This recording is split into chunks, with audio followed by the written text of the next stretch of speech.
Kumusta sa lahat? Ako si Dr. Nato Bagani. Ngayon ay susuriin natin ang paksang-ang 10 pinakamahusay na gulay para sa pamamahala ng mataas na blood sugar, diabetes. Naranasan mo na bang nakaupo sa hapag habang tinitignan ang iyong plato at nagtaka, magpapataas ba ito ente aking blood sugar? Kung ikaw ay may diabetes, ang kaisipang iyon ay malamang na madalas mong isipin kaysa sa gusto mo. Minsan kahit maliit na bagay tulad ng isang dakot ng gulay ay maring magpabahala sa iyo. Ngunit ito ang totoo. Ang gulay ay hindi lamang ligtas, sila ay malakas. Ang pagkain ng tamang gulay ay maaring talagang makatulong na makontrol ang iyong blood sugar, suportahan ang iyong puso, at kahit nabawasan ang iyong panganib sa malubhang problema sa kalusugan tulad ng fatty liver o high blood pressure. Ang US Department of Agriculture ay namumungkahi na kumuha tayo ng 2 hanggang 4 na tasa ng gulay araw-araw. At para sa mga taong may diabetes, ang matasang iyon ay maring magpabago ng buhay. Ang nagpap-special sa mga gulay ay hindi lamang ang fiber na nagpapabagal sa pagtaas ng asukal, kundi pati na rin ang natatanging nutrients na taglayng bawat isa. Ang ilan ay lumalaban sa pamamaga, ang ilan ay nagpapabuti ng insulin sensitivity, at ang iba ay nagpoprotekta sa iyong puso habang pinapanatiling matatag ang iyong blood sugar. Kaya naman, ngayon ay susuriin natin ang 10 sa mga pinakamahusay na gulay na maaari mong kainin upang talunin ang mataas na blood sugar at kontrolin ang iyong kalusugan. 1. Carrot.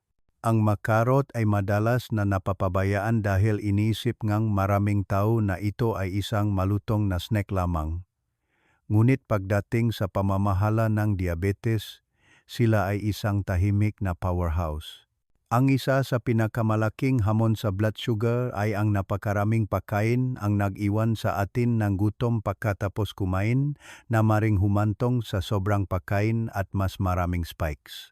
Naiba ang karot dahil ang natural na fiber nito ay nakakatulong na pabagalin ang panunaw, pinapanatili kang busog, at pinipigilan ang biglang pagbagsak na nagpapagutom sa iyong hindi maluso na pagkain. Ang matatag na epekto nito sa blood sugar ay ginagawa silang isa sa pinakamatalinong pagpipilian para sa sinumang sumusubok na panatilihing kontrolado ang diabetes.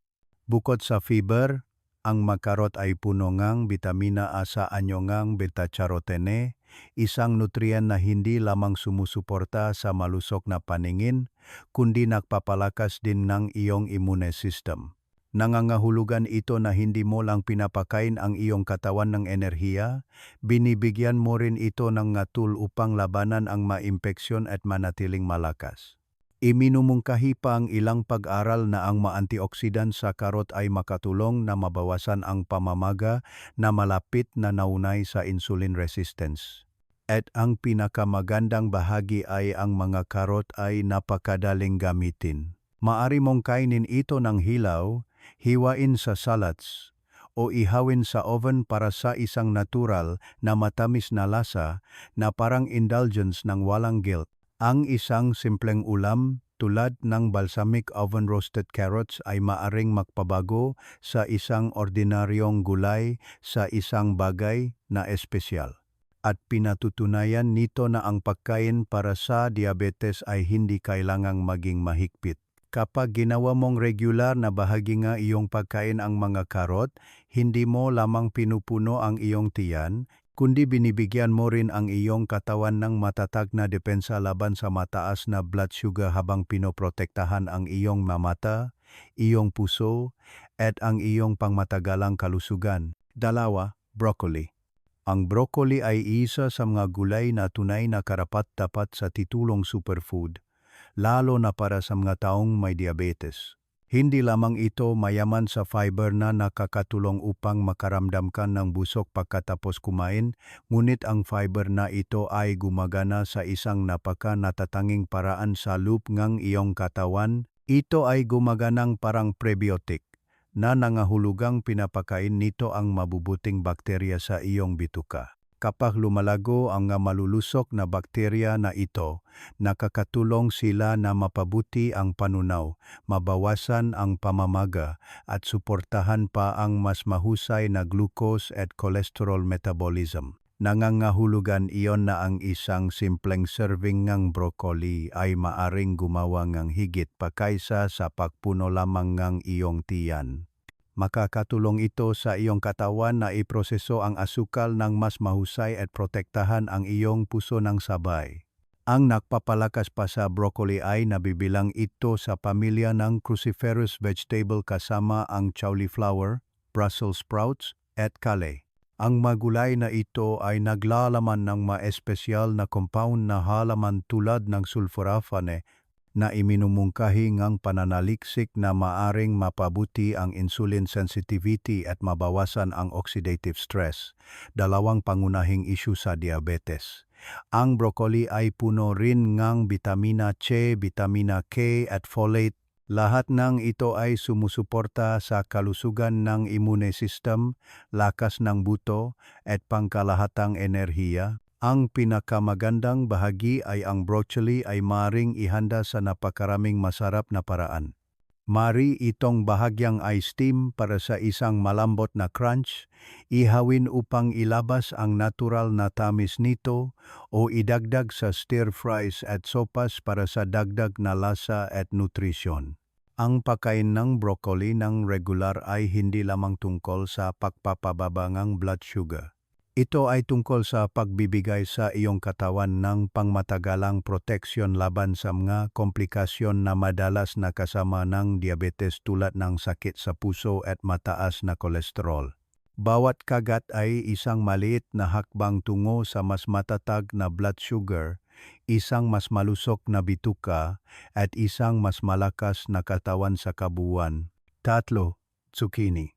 Ang zucchini ay isa sa mga pinaka-underrated na gulay pagdating sa pamamahalang diabetes. Gayunpaman, taglay nito ang isang hindi kapanipaniwalang set ng nga benepisyo na higit pa sa pagpapanatiling matatag ng iyong blood sugar. Magaan, malambot, at maraming gamit, ang zucchini ay natural na mababa sa calories, ngunit mataas sa fiber na nangangahulugang nakakatulong ito na busugin ka ng hindi pinapataas ang iyong blood sugar. Ito ay mahalaga dahil maraming tao na may diabetes ang nahirapan sa pakiramdam na gutom pagkatapos kumain. At ang pagdarakdak ng zucchini ay maaring gawing mas nakakabusog ang iyong plato habang pinapanatiling kontrolado ang carbs. Ngunit ang tunay na kapangyarihan ng zucchini ay nakasalalay sa mayamang supply nito ng carotenoids, lalo na ang lutein at zeaxanthin. Isang pag-aaral noong 2021 na inilathala sa Food Chemistry Molecular Sciences ang nagbigay diin na ang mga-compound na ito ay higit pa sa pagsuporta sa malusok na paningin. May mahalaga silang papel sa pagprotekta sa iyong puso at maring magpababang panganib ng ilang partikular na uring kanser. Para sa mga taong may diabetes, ito ay lalong mahalaga dahil ang mataas na blood sugar sa paglipas ng panahon ay madalas na nagpapataas ng panganib ng sakit sa puso. Sa pagpili ng mga gulay tulad ng zucchini, hindi mo lamang pinamamahalaan ang iyong blood sugar araw-araw, kundi pinoprotektahan mo rin ang iyong pangmatagalang kalusugan. Ang isa pang bentayang zucchini ay kung gaano kadali itong isama sa iyong pagkain. Maari mo itong hiwain ng manipis upang palitan ang pasta, ihawin itong kaunting olive oil, o idagda sa mga sopas at stews para sa dagdag na dami at nutrisyon. Ang ganda nitong sumipsip ng lasa, ginagawa itong isang flexible na base para sa halos anumang ulam. Ang mild na lasa nito ay ginagawa rin itong isang mahusay na pagpipilian para sa mga taong gustong magdagdag ng mas maraming gulay sa kanilang dieta nang hindi nabibigatan sa malakas na lasa. Sa bawat kagat ng zucchini, binibigyan mo ang iyong katawan ng fiber, antioxidants, at nutrients na nakakatulong na kontrolin ang blood sugar, protektahan ang iyong puso, at palakasin ang iyong pangkalahatang kalusugan. 4. Repolyo, kabage. Ang repolyo ay isa sa mga simpleng gulay na madalas na napapabayaan. Ngunit para sa mga taong nagmamaneho ng diabetes, ito ay maaaring maging isang tunay na game changer. Marami sa atin ang kumukuha ang orange juice kapag iniisip natin ang pagpapalakas ang immunity dahil mataas ito sa vitamina C. Ngunit ito ang problema. Ang natural na asukal sa juice ay maaring maging sanhing mabilis na pagtaas ng blood sugar na hindi mo gusto kapag sinusubukan mong manatiling balanse. Nag-alok ang repolyo ngang parehong vitamina C na nagpapalakas ng immune system ng walang labis na asukal. Sa katunayan, ayon sa isang 2021 review na inilathala sa journal na Nutrients, ang vitamina C ay maaari ding magkaroon ng proteksyon na papel sa kalusugan ng puso na lalong mahalaga dahil ang diabetes at sakit sa puso ay madalas na magkasama. Ngunit ang mga benepisyo ng repolyo ay hindi nagtatapos doon. Puno itong fiber at ang fiber na iyon ay masigasig na gumagana sa iyong katawan upang pabagalin ang panunaw at makatulong na maiwasan ang matinding pagtaas ng blood sugar pagkatapos kumain. Nangangahulugan ito na ang pagdaragda ng repolyo sa iyong plato ay hindi lamang nakpupuno ang iyong tiyan. Aktibo itong nakakatulong na patatagin ang iyong antas ng glucose at pinapanatili kang mas buso ng mas matagal. Ang mas nakakatuwa pa sa repolyo ay ang versatility nito. Maaari mo itong kainin ng hilaw sa isang crisp salad, igisa para sa isang mabilis na side dish, o ihawin sa oven upang ilabas ang isang caramelized na tamis na maaring magulat sa iyo. Ang isang recipe tulad ng inihaw na repolyo na may chive mustard vinaigrette ay nagpapabago sa ordinaryong gulay na ito sa isang bagay na makulay at masarap na nagpapakita na ang malusog na pagkain ay hindi kailangang maging boring. Sa bawat serving ng repolyo, binibigyan mo ang iyong katawan ng dosis ng vitamina C para sa immunity, fiber para sa matatak na blood sugar, at nutrients na sumusuporta sa pangmatagalang kalusugan ng puso. Ito ay isang simple, abot-kayang at makapangyarihang karagdagan sa isang dieta na angkop sa diabetes na nagpapatunay na minsan ang pinakaordinaryong gulay ay maaring magdala ng pambihirang benepisyo. 5. Spinach. Ang spinach ay isa sa mga pinakamakapangyarihang leafy greens na maaari mong gilagay sa iyong plato. At para sa mga taong may diabetes, naalo ito ngang mahabang listahan ng mga benepisyo na higit pa sa simpleng nutrisyon. Tulad ng karamihan sa mga leafy greens, ang spinach ay mayaman sa nutrients habang napakababa sa calories, na nangangahulugang maaari kang kumain ng isang saganang bahagi ng hindi nag-alala tungkol sa pagtaas ng iyong blood sugar.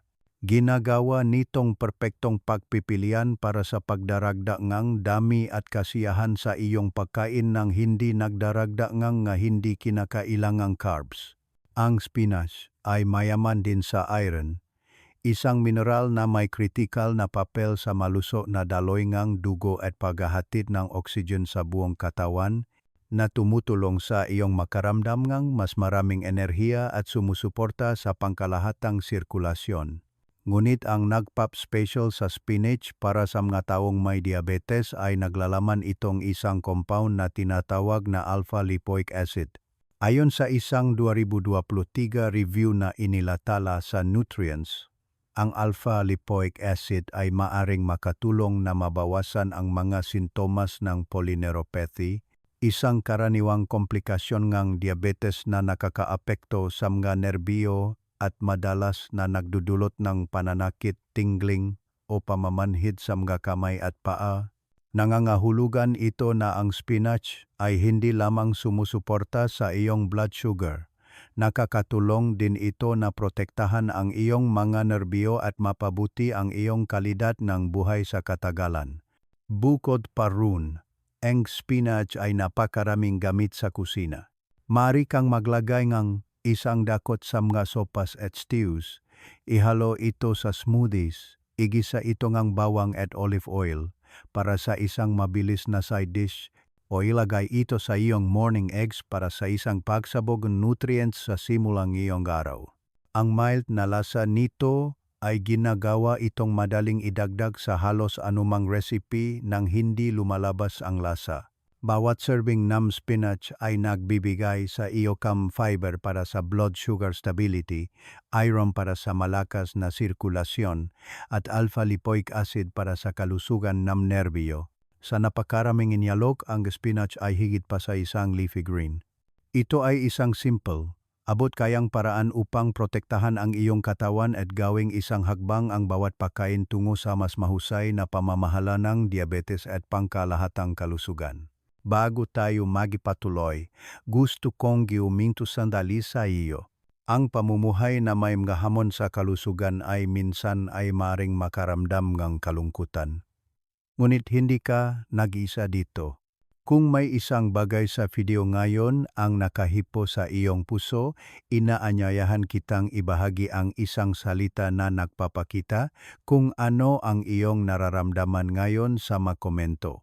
O sabihin sa amin ang isang bahagi ng iyong paglalakbay sa blood sugar, ang mga pakikibaka, at ang maliliit na tagumpay. Ang iyong kwento ay maaring magbigay ng liwanag sa ibang naglalakad sa parehong landas. At kung nais mong tuklasin ang mas banayad na mga tool upang suportahan ang iyong kalusugan, naglagay ako ng ilang kapakipakinabang na mapakukunan sa description. Huwag mag-atubiling tingnan ang mga ito sa tuwing handa ka na. 6. Kamatis, tomatoes. Ang makamatis ay isa sa mga pinakamaraming gamit at makapangyarihang gulay na maaari mong idagdag sa iyong dieta, lalo na kung ikaw ay may diabetes. Higit pa sa pagpapaliwanag ng iyong plato sa kanilang matingkat na kulay, puno sila ang nutrients na sumusuporta sa blood sugar control at pangmatagalang kalusugan. Isa sa mga pangunahing compounds na matatagpuan sa kamatis ay lycopene, isang malakas na antioxidant. Ayon sa isang 2020 review sa journal na Antioxidants, ang lycopene ay nayuknay sa pinababang panganib ngang sakit sa puso, ilang uri ngang kanser, at maging mas mahusay na pamamahala ng blood glucose. Ito ay lalong mahalaga para sa mga taong may diabetes dahil ang sakit sa puso ay isa sa mga pinakakaraniwang komplikasyon at anumang sumusuporta sa cardiovascular health ay isang mahalagang kaalyado. Ang makamatis ay natural ding mababa sa calories at carbohydrates na ginagawa silang isang ligtas at nakakabusog na karagdagan sa mga pagkain ng hindi nagdudulot ng hindi gustong pagtaas ng blood sugar. Ang mataas na nilalaman ng tubig nito ay nakakatulong na panatilihin kang hydrated habang ang fiber na ibinibigay nito ay nakakatulong sa mas mahusay na panunaw at mas mabagal na pagsipsip ng asukal. Ang kagandahan ng mga kamatis ay maaari silang tangkilikin sa hindi mabilang na paraan. Maaari mo silang hiwain sa isang whole grain sandwich para sa isang sariwang pop, hiwain sa salads para sa dagdag na texture, o ihawin upang ilabas ang isang natural na tamis na parang indulgence ng walang guilt. Ang pagluluto ng kamatis ay nagpapataas pa ng viability ng lycopene na nangahulugang mas maraming antioxidant na ito ang sinisipsip ng iyong katawan kapag sila ay dahan-dahang niluto. Mula sa mga sopas at stews hanggang sa mga sarsa at simpleng snacks, ang makamatis ay madaling magkasya sa isang dieta na angkop sa diabetes. Sa pamamagitan ng pagdaragdag ng nga ito sa iyong pagkain, hindi mo lamang ginagawang mas masarap ang iyong pagkain, kundi binibigyan mo rin ang iyong katawan ng mga tool upang labanan ang pamamaga, protektahan ang iyong puso, at panatilihing matatag ang iyong blood sugar. Ang isang bagay na kasing simple ngang regular na pag-enjoy kamatis ay maring maging isang makapangyarihang hakbang tungo sa mas mahusay na kalusugan at mas malakas na proteksyon laban sa mga hamon ng diabetes. 7. Pipino, cucumber. Ang makapipino ay maring mukhang simple, ngunit pagdating sa pamamahalang blood sugar, sila ay isang tahimik na powerhouse. Sa kanilang malutong at nakakapreskong kagat at mataas na nilalaman ng tubig, ang pipino ay hindi lamang nakakatulong na panatilihin kang hydrated, kundi nakakabusog din ng hindi nagdaragdak ng hindi kinakailangang calories o sugar spikes. Para sa mga taong nagmamaneho ng diabetes, ito ay napakahalaga dahil ang pananatiling hydrated at pag-iwas sa labis na calories ay sumusuporta sa matatak na glucose control. Ipinakita ngang pananaliksik na ang mga pipino at iba pang gulay sa parehong pamilya ay maring gumanap ng papel sa pagpapababa ng blood sugar levels at pagpapakalma ng pamamaga sa katawan, na mahalaga dahil ang pamamaga ay madalas na nagpapahirap sa pamamahala ng blood sugar. Ang mas nakakatuwa pa sa mga pipino ay kung gaano kadali silang idagdag sa pagkain. Hiwain sila sa isang whole grain sandwich para sa isang sariwang kagat. Ilagay sila sa isang salat na may avocado para sa isang creamy at nakakabusog na mix. O simpleng tangkilikin sila bilang isang mabilis na snack na may kaunting asin at paminta. Ang kanilang mild na lasa ay bumabagay sa napakaraming pagkain na ginagawang madali ang pagkainam nga ito araw-araw ng hindi nabuburyong. Bukod sa agam, mayroon ding isang bagay na emosyonal na nakakaalif tungkol sa mga pipino. Nagdudulot silang pakiramdam ng pagiging sariwa at gaan na nagpapaalala sa atin na ang pag-alaga sa ating kalusugan ay hindi kailangang maging mabigat o komplikado. Sa paggawa ng maliit at pare-parehong pagpipiliang ito, binibigyan mo ang iyong katawan ng nga tool upang labanan ang mataas na blood sugar sa isang natural at kasiyasiyang paraan. Hindi ito tungkol sa mahigpit na dieta o malupit na paghihigpit, kundi tungkol sa payakap sa mga pagkain tulad ng pipino na nagpaparamdam sa iyong mabuti habang tahimik na pinoprotektahan ang iyong kalusugan. Ang lettuce ay madalas na kita bilang isang base lamang para sa mga salads. Ngunit kung susuriin mong mabuti, marami pa itong inialok, lalo na para sa sinumang sumusubok na panatilihing matatag ang blood sugar. Anuman ang uri na pipiliin mo, kung ito ay romaine, iceberg, o red leaf, ang lettuce ay mayaman sa tubig at fiber. Dalawang bagay na may malaking papel sa pagpapabagal ng panunaw at pagpigil sa matutulis na pagtaas ng glucose pagkatapos kumain. Sa katunayan, ang isang tasa lang ng red leaf lettuce ay nagbibigay sa iyo halos 1/3 bahaging iyong pang-araw-araw na pangangailangan sa bitamina K na sumusuporta sa lakas ng buto at tamang pagbabara ng dugo. Ngunit dito nagiging interesante para sa blood sugar. Kapag ginamit mo ang lettuce bilang pundasyon ng isang pagkain, hindi lamang ito nagdaragdag ng kagat at sariwang lasa. Pinapabagal din nito ang pagsipsip ng iba pang pagkain na kinakain mo kasama nito. Nangangahulugan iyon na kung maglalagay kang manok, beans, o kahit lean beef sa isang kamang lettuce, binibigyan mo ang iyong katawan ng mas magandang pagkakataon na iproseso ang manutrients na iyon ng paunti-unti sa halip na pabigatin ang iyong sistema ng biglaang pagtaas ng asukal. At kung nahihirapan ka sa pagmimis nga mapagkain tulad ng pizza o tortillas dahil sa carbs, ang lettuce ay maring ang iyong lihim na sandata. Ang pagpapalit ng crust o wrap ng malalaking dahon ng lettuce ay nagpapahintulot sa iyo na tangkilikin ang galasa na iyong kinagawian ng hindi nagpapataas ng iyong blood sugar.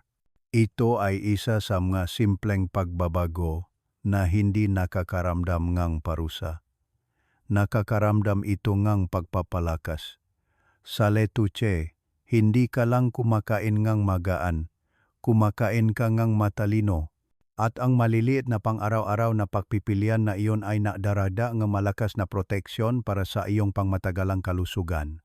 Siyam, kabute, mushrooms. Ang nga kabute ay isa sa mga pagkaing madalas na napapabayaan, ngunit para sa sinumang namamahala ng type 2 diabetes, maaari silang magkaroon ng malaking pagkakaiba. Maraming tao na umiinom ng metformin, isa sa mga pinakakaraniwang gamot sa diabetes, ay maaring hindi alam na maari itong magdulot ng kakulangan sa bitamina B6 sa paglipas ng panahon. Mahalaga ito dahil ang bitamina B6 ay mahalaga hindi lamang para sa enerhiya at metabolismo, kundi pati na rin sa kalusugan ng utak. Ang makabuti ay natural na naglalaman ng bitamina B6, kaya sa pamamagitan ng pagdaragdag ang mga ito sa iyong pagkain, hindi mo lamang tinatangkilik ang kanilang makalupang lasa at masarap na texture, tinutulungan mo rin ang iyong katawan na punan ang nutritional gaps na iyon. At ito ang bonus. Ang sapat na bitamina B ay nayugnay sa mas mahusay na proteksyon laban sa cognitive decline, isang bagay na lahat tayo ay pinahahalagahan habang tayo ay tumatanda. Ang nagpapalakas sa makabuti ay kung gaano sila kakayahang gamitin sa pang-araw-araw na pagluluto. Maaari mo silang igisang ang bawang para sa isang mabilis na side dish. Ilagay sila sa mga omelette o sandwiches para sa isang nakakabusok. Nakagat o hayaan silang magningning sa mga sopas, stews, at stir-fries.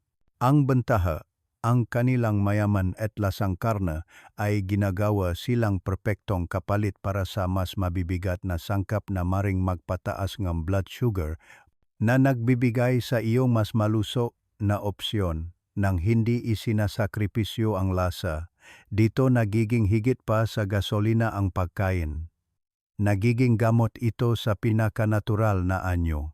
Bawat oras na pipili ka nga kabuta, sinusuportahan mo ang iyong blood sugar, ang iyong utak, at ang iyong pangkalahatang kalusugan sa isang simple at masarap na pagpipilian.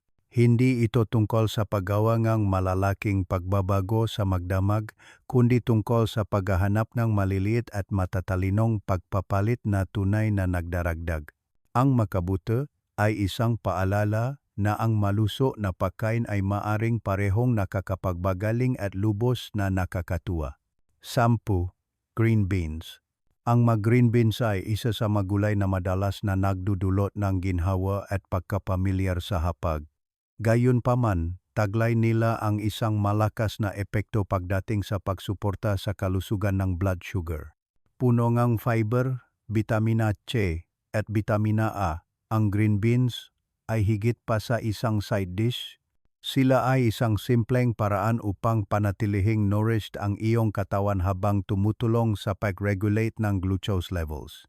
Ang fiber ay may mahalagang papel sa pagpapabagal kung paano nasisipsip ang asukal sa bloodstream na pumipigil sa mga matutulis na pagtaas na nag-iwan sa iyong pagod at pagkahapo. Nangangahulugan iyon na sa bawat oras na pipili kang green beans, hindi mo lamang tinatangkilik ang kanilang malutong, sariwang lasa, binibigyan mo rin ang iyong katawan ng matatag na suporta. Ang nagpapespesyal sa green beans ay ang versatility nito. Maari mong ilagay ang tinatat na green bean sa isang pasta sauce upang mapalakas ang nutrisyon. I-steam ang maito ng bahagya na may pigang lemon, o tangkilikin pa ang mga ito sa isang nakaka-relax na green bean casserole sa panahon ng holidays. At kung hindi palaging available ang sariwang beans, ang canned green beans ay maaari pa ring maging isang magandang pagpipilian.